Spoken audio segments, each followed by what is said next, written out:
Ed Conway reporting there. Now, similarly suspicious activity has been observed on online betting platforms where people are able to gamble on real-world events. Questions are also being raised about a number of high-value wagers on a ceasefire made shortly before the president's post about talks. We're joined now by John Sfakianakis, Chief Economist and Head of Economic Research of the Gulf Research Center in Riyadh, Saudi Arabia. Thank you so much, sir, for joining us here on the programme.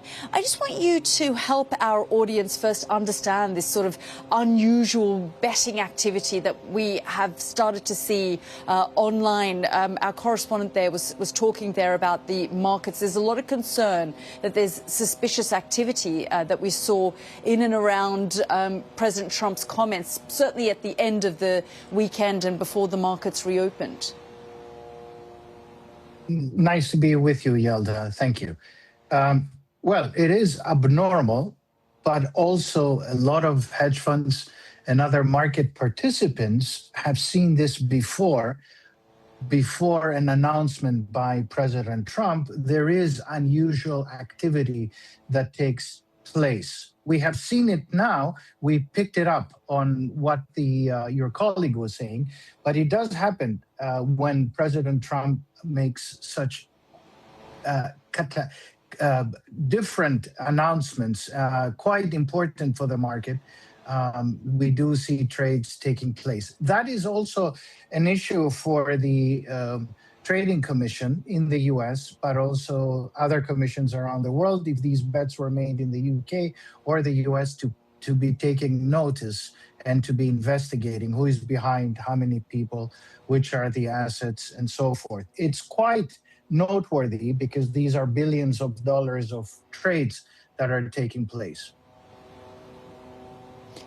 Is there a way of cracking down on this? Because we heard similar things, for example, during the trade wars and when the president was slapping tariffs on different countries.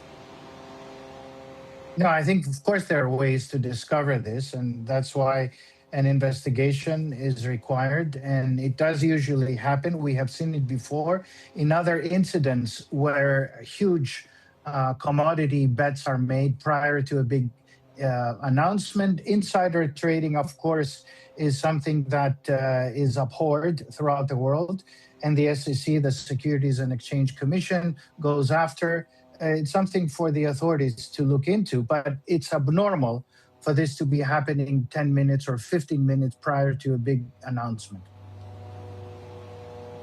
And just give us a sense of the impact all of this is having on the Gulf, because no doubt, you know, we have seen the fact that the GCC has taken a big hit in this war.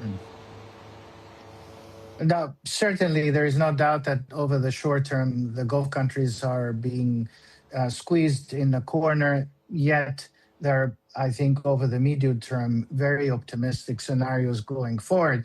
No doubt, in terms of oil revenue, Saudi Arabia is seeing 40 to 50% of its oil revenue being slashed. The UAE is seeing something similar, if not more.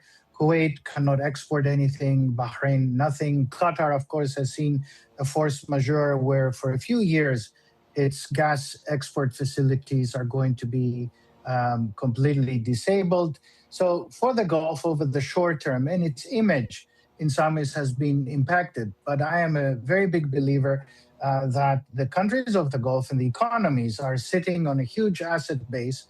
These are not poor states, and they have the means to recover. And certainly, I think that the ability will be shown how the UAE, Saudi Arabia, Qatar, and the rest of the Gulf countries will be able to get out of this. But over the short term, there is no doubt that angst, anxiety, and concern is there as to how this pans out. And the big question is, how long will the war drag? How long will this continue? The longer the impact is there, the greater will be the economic fallout on some of these countries. Mr. Sfakianakis, thank you so much for joining us here on the programme. Thank you.